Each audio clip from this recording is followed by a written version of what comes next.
Hello, everybody. My name is Ana Rezende, and in this podcast, I will share my transformational journey to become a health coach. In each episode, I will address a different subject that impacts our health, whether physically, mentally, emotionally, or spiritually. Because I've learned that being healthy means being in balance. If you would like to make amazing discoveries, improve your health, get inspired, and yet find sustainable ways to live and help the planet, tune in. You are in the right place. I'm your host, Ana Rezende, and Good is What Makes You Feel Well is Mama Terra's podcast. Toma banho de cachoeira, abraça uma pessoa amiga, corre na chuva, escala a montanha, contempla a vista, transcende, levita.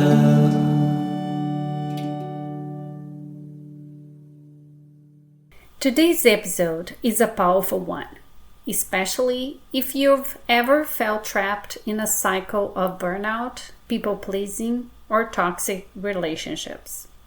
My guest is Alexa Sasha Marshall, a trauma-informed results coach, narcissistic abuse healer, and a former coach for Tony Robbins.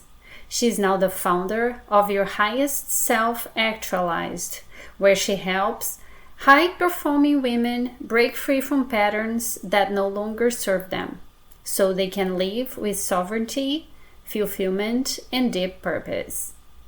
Her approach is holistic and embodied, blending mindset work, somatic healing, energy work, sound, and more. Because, as she says, trauma doesn't just live in the mind, it lives in the body and the nervous system. In this conversation, we explore what it means to reclaim your power after narcissistic abuse, how to truly heal without burning out, and why freedom isn't found in hustle, but in alignment. Alexa also shares a peek into her upcoming healing circle for women, from survivor to sovereignty. Queens reclaiming their power after narcissistic abuse. If you are ready to go deeper in your healing journey and finally feel free, grounded, and whole, this one is for you. Please welcome Alexa Sasha Marshall. Good morning, Alexa. Good morning, Anna. Welcome to Good is What Makes You Feel Well. Thank you. So for us to start our conversation, I would like to ask you what, in this moment of your life, makes you feel well?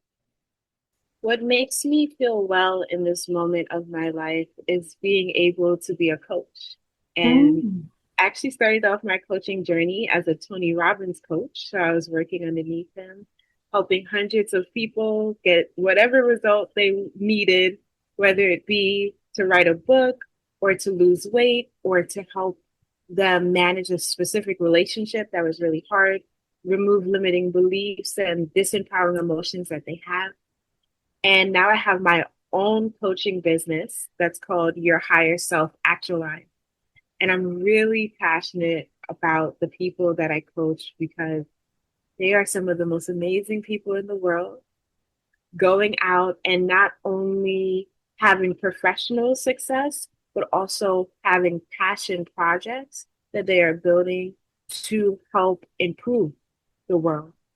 And so an example of that is one of my coaching clients. He's actually building out a mastermind to help people who are 2 to 3 years in recovery from addictions be able to reconnect with their passions so that they can sustain their recovery. Wow. And I'm helping him build out that program while managing everything else that's going on in his life. That is so awesome. So tell me more about Tony Robbins and working with him, because I didn't know him until really recently because a coach of mine actually told me about him and how he has influenced his life. So, yeah, tell me more about this. This is exciting. You know, so many people have a Tony Robbins story because he's been around for decades. This will Hmm. be probably his fifth decade of speaking and coaching. So Wow. he is all about helping people improve their performance, both professionally and personally. And he is all about making transformational change in people's lives that are sustainable. Hmm. So, this was a great introduction for me into the world of coaching because prior to that, 4 years, I was a teacher Mm. and I taught high school students. And I really had that desire in me to help one on one, help people one on one be able to achieve their goals and also to connect with the true meaning of what their life is. And that's where becoming a Tony Robbins coach aligned because I actually hired a Tony Robbins coach. I said, I need to get results in my life. And when I put that out into the world, into the universe, weeks later, I was on YouTube and I saw an advertisement for getting a Tony Robbins coach. And when I started to work with him, he was like, Alexa, you have so much knowledge into psychology and all of the things that Tony talks about. Like, have you ever been to a Tony event or anything? And I had not. I hadn't been to any of his events, read any of his books, nothing. My experience had come from me studying psychology in university with the intention of being a clinical psychologist. So from that Tony Robbins coach actually said, you need to apply. I'm going to send you the internal application, become a coach. And that is when I did the intensive training and was selected to become a Tony Robbins coach. Oh my gosh, that is so, so awesome. That's an awesome story. So, well, you told me that now what makes you feel well is being able to coach, right? And then you were a teacher prior to that. But tell me how this idea of feeling well has evolved throughout your life in your younger years, how feeling well meant to you, and how you ended up in the point you are today. Absolutely. So I didn't have a good idea of what feeling well was. Now, from my understanding, I know that feeling well includes holistic health, right? So it includes physical health, emotional health, mental health, the health of my relationships, the health of my passion projects, my hobbies. But I didn't know that as a child. And that was because of my upbringing. And the people around me, my parents and their friends, didn't know that as well. And it really took a lot of regaining and reclaiming myself through therapy in order to discover what being well looked like and felt like for me. And so my process to returning to me actually came from discovering that my mom was a narcissist. Mm. And that was a very painful experience when I was in college, because as I mentioned before, when I was in college, university, I was planning to be a clinical psychologist. And so I was recommended to go to counseling myself because they said every therapist, every counselor needs a counselor. So when I started going, we started digging into who I was. And that's when it started to become apparent that I was overperforming. I Mm. was taking six classes, six college classes, working 40 hours, coming home, washing the dishes, ironing my mother's nursing uniforms, preparing for the GREs. I had been doing that type of overperformance, both academically and personally, for all my life. Mm. That was all I knew. So there was no concept within me of physical health. I was out of shape. There was no concept within me of mental health, of emotional health. I thought that life essentially was overperforming and doing Mm. for other people, not even for myself. And that's what got me on the journey of mental health healing, which then helped me to get on the journey of holistic healing. Mm. Yeah. So when you went to counseling, you were able to actually identify your mom's impact on how you were overperforming. Yeah. Yes. Started to Okay. understand what concepts like enmeshment are. And that's essentially where there's not boundaries established between certain family members. So for me, it was my mother and me as her daughter, as her child. Those were never established. And then also parentification, where I was taking on the role of being the caregiver actually for my mother and taking Mm. on her emotional states and even the physical needs that she had and not the other way around. And it was a complete shock because I thought everybody did what I was doing. And that wasn't the case. And actually, doing counseling led me to spiral into a depression Mm. because that sharp awareness across the weeks that I was going without the practical tools of how to change led me to feel like if my life was just destined to be that way. And that was why I ended up taking on having a Tony Robbins coach because I recognize I do not want to just know where certain things are coming from in terms of my background and my family history, but I want the practical tools of how to improve it and how to sustain a life that I love. Yeah. It's so important because everything starts with awareness. That's for sure.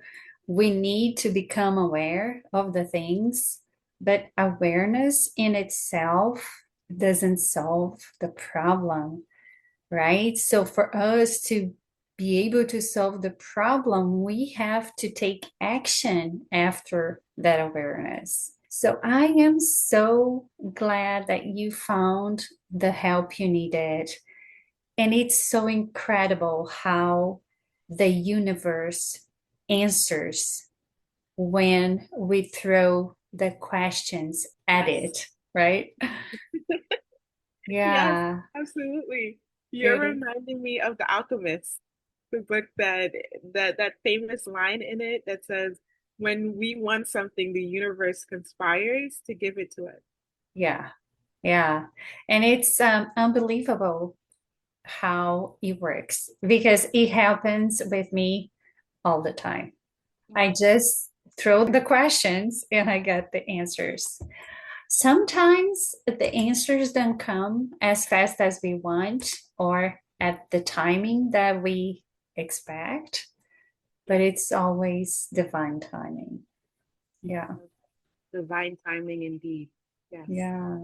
Then the Tony Robbins coaching program was able to help you regain your mental health after you got a little depressed. Yes, it was. It was, but it was actually a combination of many things. And that's actually why I'm creating my mastery circle now for female survivors of narcissistic abuse. Because what I've been learning through my own experience and also through coaching tons of clients that also have this experience is that it doesn't just take one thing.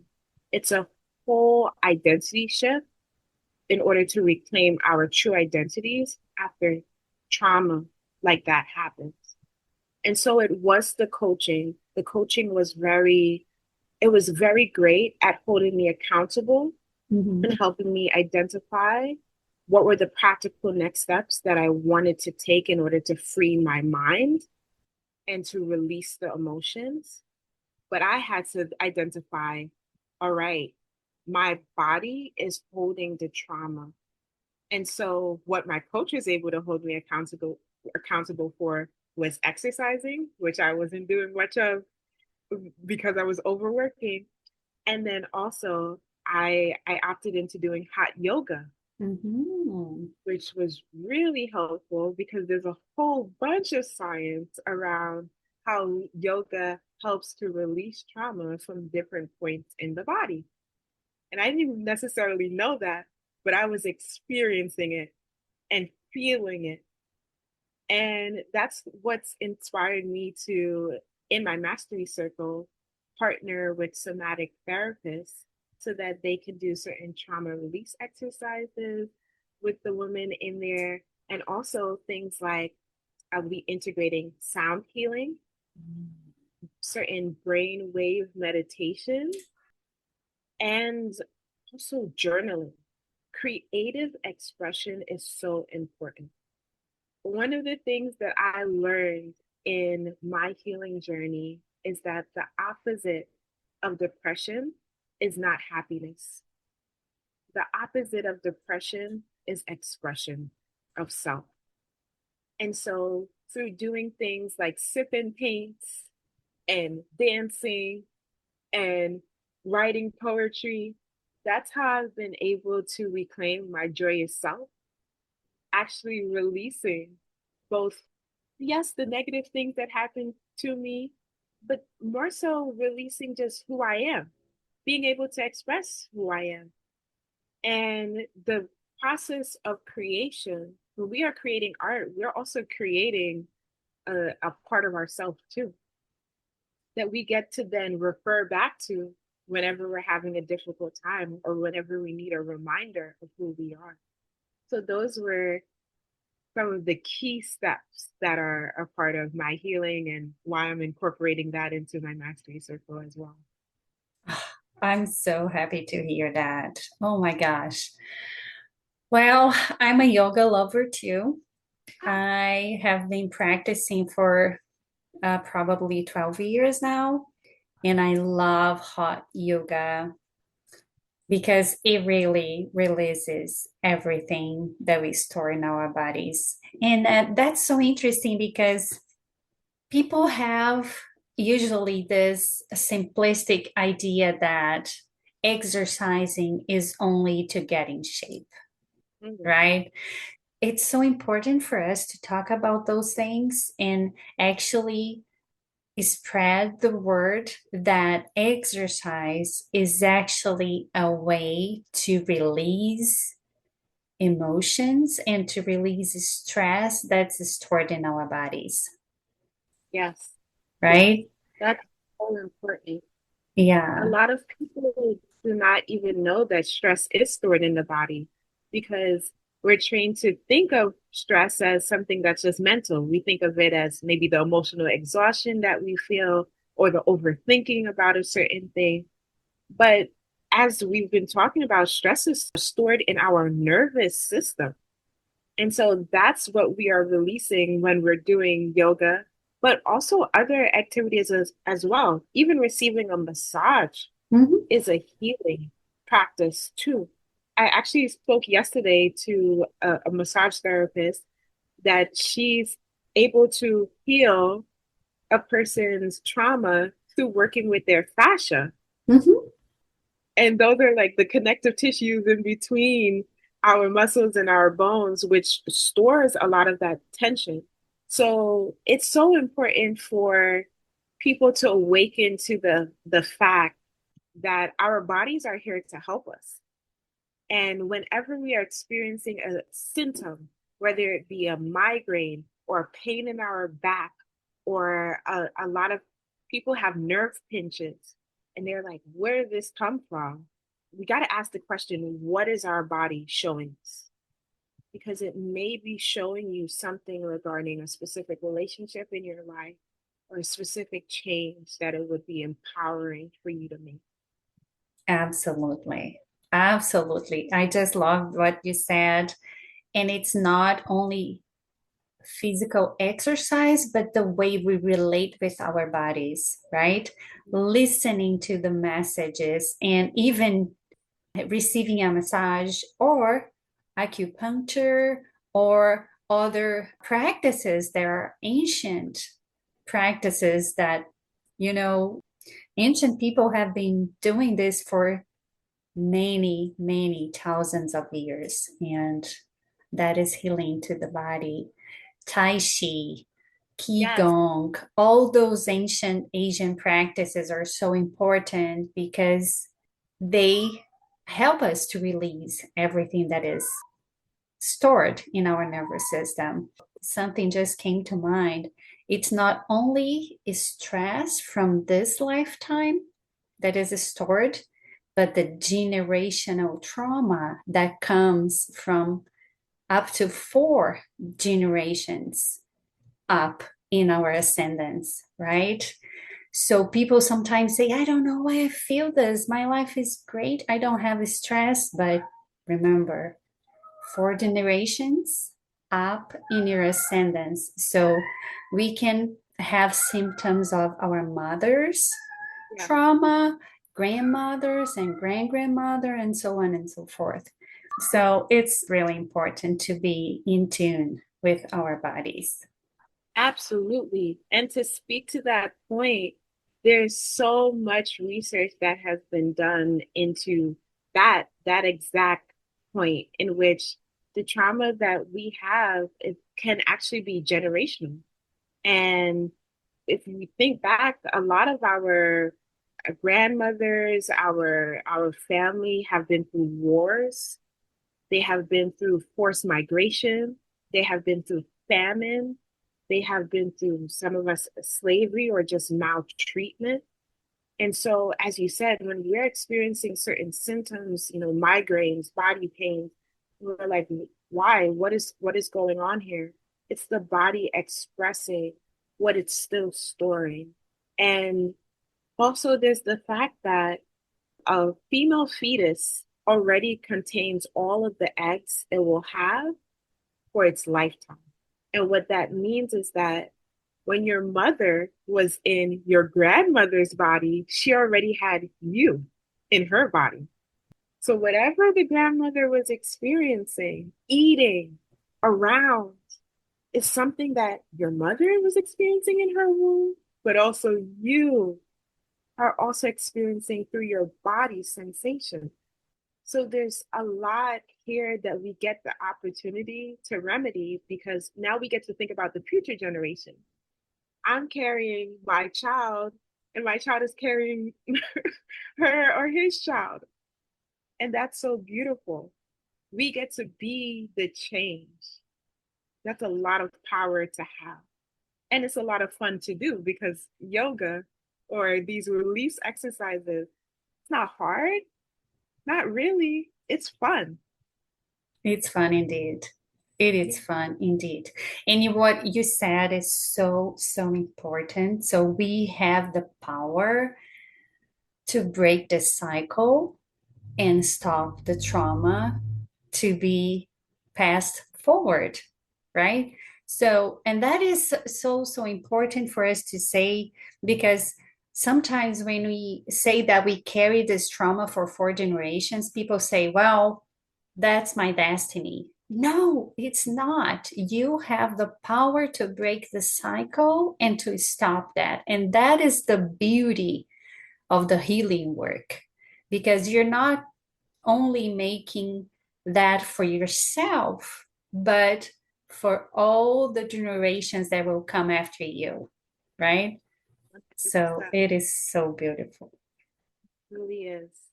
Really is. So, speaking about generational trauma, I would like to ask you because this is something that happened with me in my healing journey and healing my relationship with my parents. The understanding of this generational trauma chain helped me to understand my mother. I am able now to see her through different eyes because I understand now that she could only give me what she had and what Yeah. she knew. She didn't know better. because that's what she got from her mom that didn't know better. So, and I think that is so powerful. That is the profound healing. The love needs to be bigger than the history, right? So, tell me about your relationship with your mom now and how it is present or not present in your life. Well, I love that you shared your story with your own mom because it mimics mine. When I was able to gain that perspective that you were able to gain, that my mom couldn't have done any better. It's really the tools, the coping mechanisms, and her own perspective, where she was at in her life, that she offhanded to me. But that realization helped me to understand that what I was perceiving as a lack of love, lack of care, lack of nurturing was not her fault, that it had its own roots even before me. So there was no blame, no shame on me or on her, or really on anybody. Mm-hmm. That we are human beings that are learning lessons. And along that way, we meet other human beings or have human beings, even birth human beings that experience us at a certain point. And so my relationship now looks like one of compassion, but also one of boundaries, which is an interesting dynamic to navigate, but something that I do really well, have learned to do really well over the years, because I do love and respect and honor my mother, but I also recognize the ways in which she still hasn't grown. And so, for example, negative comments or certain behaviors, I set firm boundaries with the way that I speak, with both love and firmness of what I deserve and what I will not tolerate. And the key thing to recognize is that when we are kids, we do not have those tools to say these things. A lot of us don't have that ability. We would have been shut down if we started to say certain things. So it's really not our fault that we couldn't stand up for ourselves then. But now as adults, we get to learn those tools, those language, that mindset, that mentality of self-love, self-respect, so that whenever we're met with the behaviors, the words of, it could be mom, dad, sibling, that is not honoring us, we get to respond from a place of power and not from a trigger. Yeah, to have that ability to distinguish, because now I know the trigger, I understand why it triggers me, so I can respond instead of reacting and stop right there the chain of abuse, right? And it's important to say that it's not only family members, it can be friends, it can be romantic partners, it can be even a son or a daughter, right? Because I've seen elderly people getting the same kind of abuse Yes. from their children. Oh, yes. Yes. And it's for those children, oftentimes it's like they're reenacting the trauma that they grew up in. And there's a famous psychologist, Carl Jung, that actually spoke about this a lot. He did a lot of research on this. Why do we keep on going around in these cycles? And it really is because of the fact that there hasn't been an identity shift.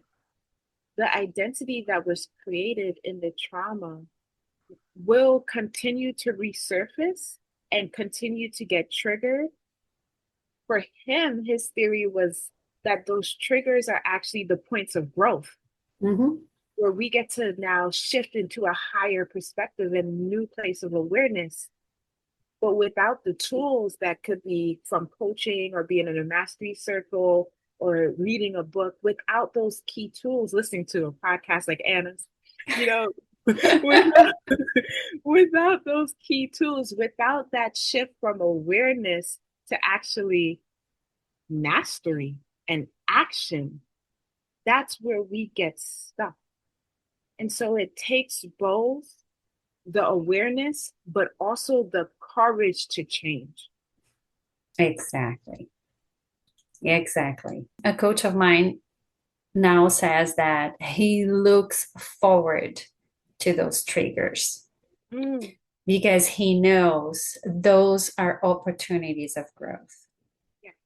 So, and that is what's really, really key. Oh my gosh, yes. I just love that. You have the same perspective and are able to work with your clients on this way. And another thing that you mentioned, and I think it's just fabulous, is the way you are integrating all those different holistic practices in your mastermind group. Sound healing. So somatic therapy or body-based healing, Yeah. meditations, journaling, even art. Journaling. Yeah, all those creative expressions, right? Because this is another so important thing. We are creative beings, right? We have to find ways to express our essence, our identity. And there are so many different ways for us to do that. It doesn't require anything expensive. People think I cannot pay for painting classes. You don't need to pay for anything. Just write. Use a blank page and a pen for Right. 5 minutes, for 10 minutes, how long you have. Just express yourself. Put in paper what you feel. Just get that idea or the thought flowing from you to the paper. That is already a potent exercise to put our thoughts down, to organize our ideas. And then sound healing. Actually, the podcast episode that's airing tomorrow is with a musician. Oh. And it's so pretty because he talks about how he teaches kids how important hearing is for our health and Yes. the expression through music and the transformation through music.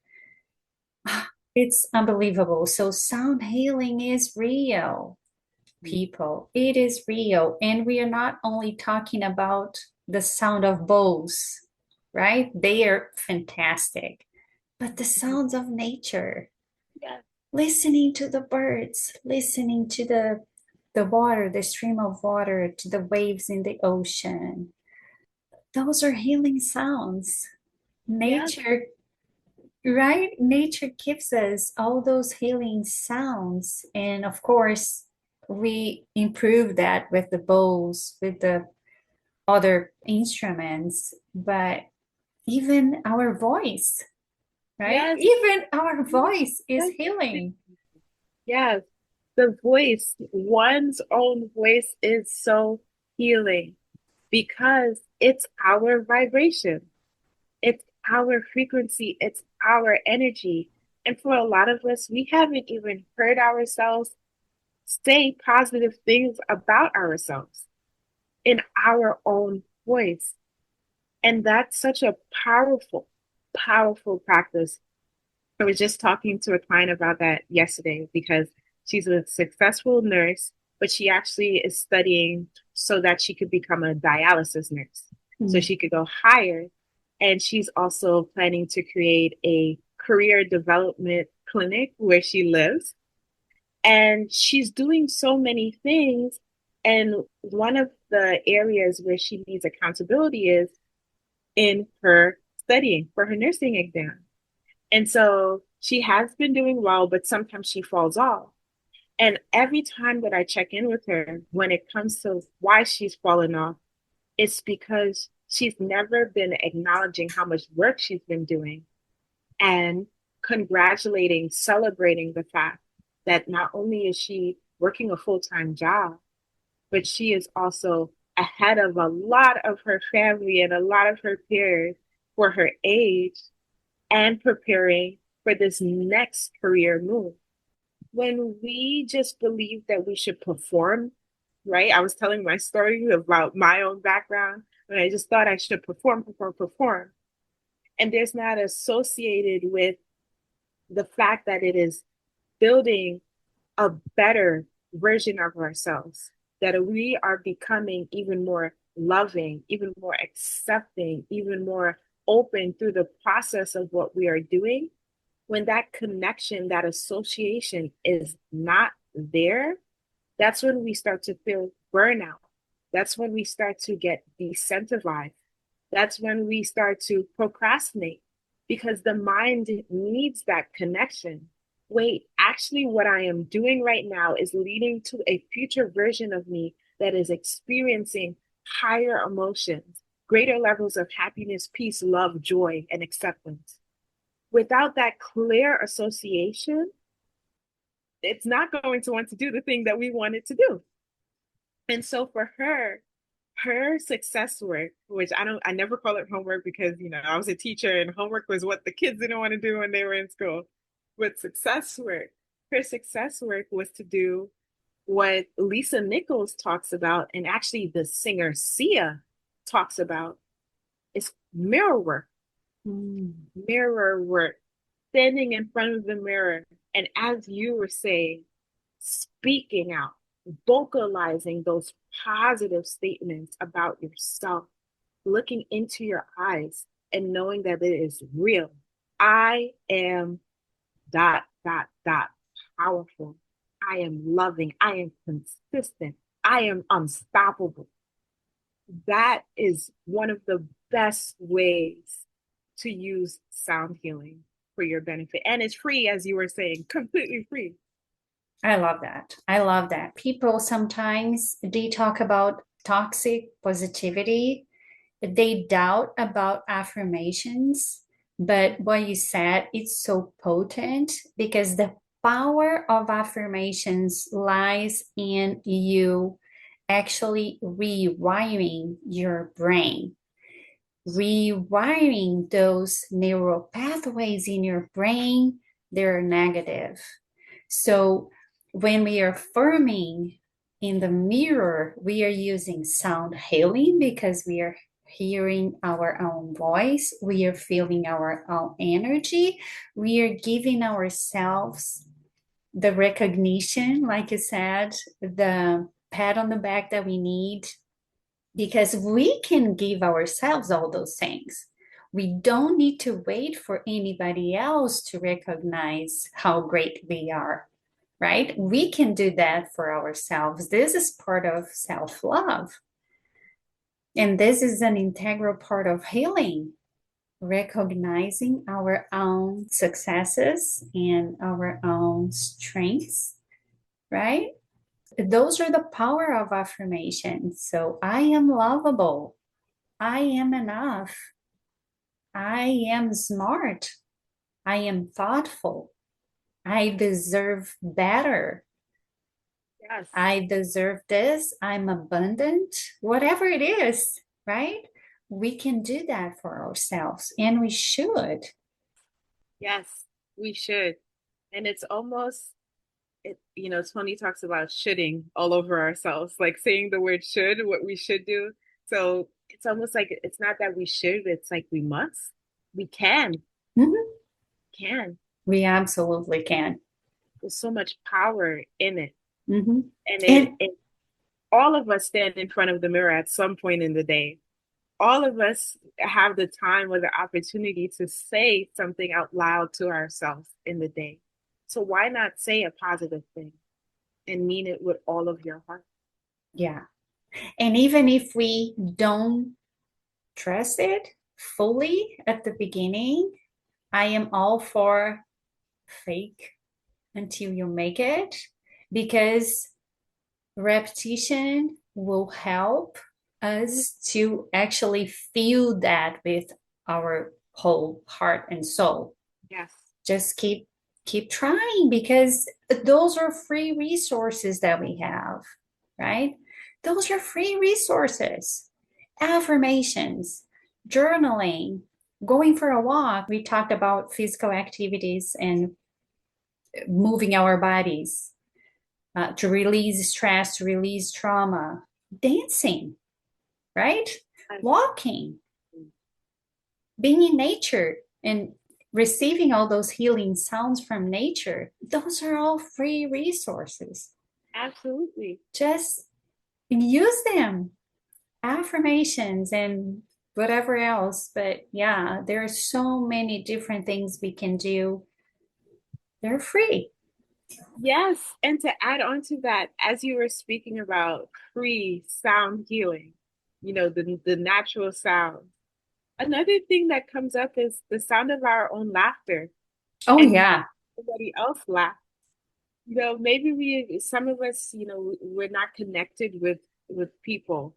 We've become more isolated, and it may be a process of healing for us in order to bring in more people that are actually at where we are. But you can put on your favorite comedian, your favorite show, and just have a time. Like have a time of your life, especially in the night. Right before we go to sleep, our brain dips into certain waves, the delta and the alpha waves. And that's when it's really recording what is going on. And it's taking a note of what has transpired throughout the day. So if you end your day with some form of laughter, with some form of joy, that one step is one of the simplest ways to rewire your mind. Yeah, that's awesome. Yeah.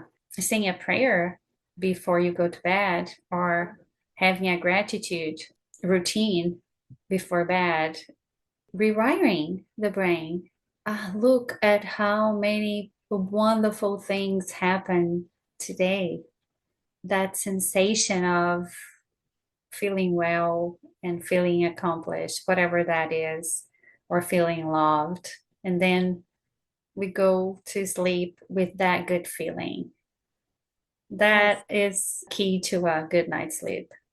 Absolutely. And a great morning too. Yeah. Yeah. Yeah. No, wonderful, wonderful. So for us to wrap up, how do you want to ask people to connect with you if they listen to you, they feel inspired by you, if they want to work with you? So how they can find you? One of the easiest ways to find me is to just email me. You can email me at Alexa Sasha 369@gmail.com. Mm-hmm. You can also find me on LinkedIn under my first, middle, and last name, which is Alexa Sasha Marshall. And I also want to give a complimentary gift to your listeners. So there is a conference that I am co-creating and co-hosting, and it is called the Cycle Stops Here Conference.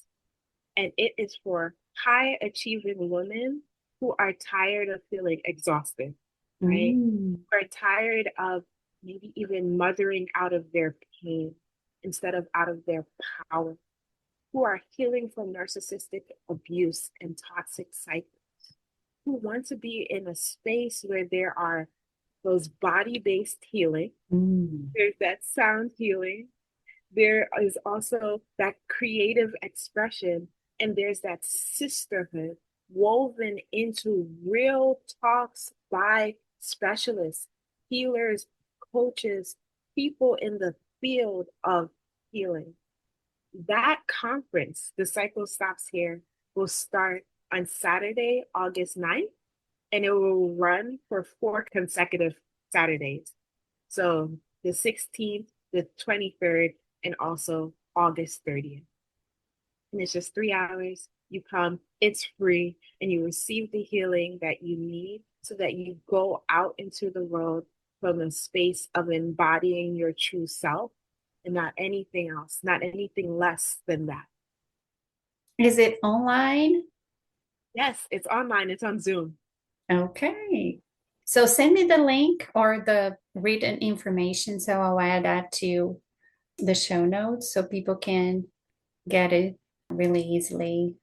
And Is there anything you would like to mention that I haven't asked? I would love to leave with a final message Mm-hmm. of something that I wish that I heard years ago. And it's that you are not broken. You are in the process of awakening a greater version of yourself. And so all of the chaos that may be going on around you, all of the pain that you may be feeling inside is an indication that there's a shift that is ready to happen within you. And all that you have to do is answer yes. Answer yes to joy, answer yes to love, answer yes to the possibility of change. There are so many resources around you. I am one of them. Listening to Anna's podcast is one of them. The whole universe is conspiring to help you to be who you were meant to be before any of whatever happened. So you can sink into the feeling of love, the feeling of authenticity, and truly receive what is yours when you open to it. And it just takes that, yes, I am ready. Yes, yes, whole body, yes. That Yeah. is so important. And I would like to recognize you for your bravery and for all the hard work you did prior to your healing. It's really honorable the way you took care of everything and forgot yourself for so long. So I want to, yeah, compliment you for doing all that. And you deserve to live the best life. Now, we all deserve, right? It's incredible. You deserve that too. And I'm so glad that you created this healing podcast for so many people to connect with all of these different experts. The fact that you're speaking with a musician and coaches and healers is amazing. So I'm honored to be here with you. Oh, thank you so much. It was such a lovely conversation. Thank you so much. Thank you guys so much for listening. It means a lot to me that you chose to be here. To help Mama Terra's mission of making the world a disease-free place for generations to come, you can follow the show, write a review, or talk to your friends about it. You can also subscribe to my newsletter. Every week, I craft good health and wellness tips, recipes, and book recommendations with love and care, just for you. My intention is to give you information and resources to help you make good choices and feel well. Find the link to subscribe in the show notes. Follow me on Instagram and Facebook. Thank you again for being here. We have lots of new episodes coming up, so stay tuned. And remember, good is what makes you feel well.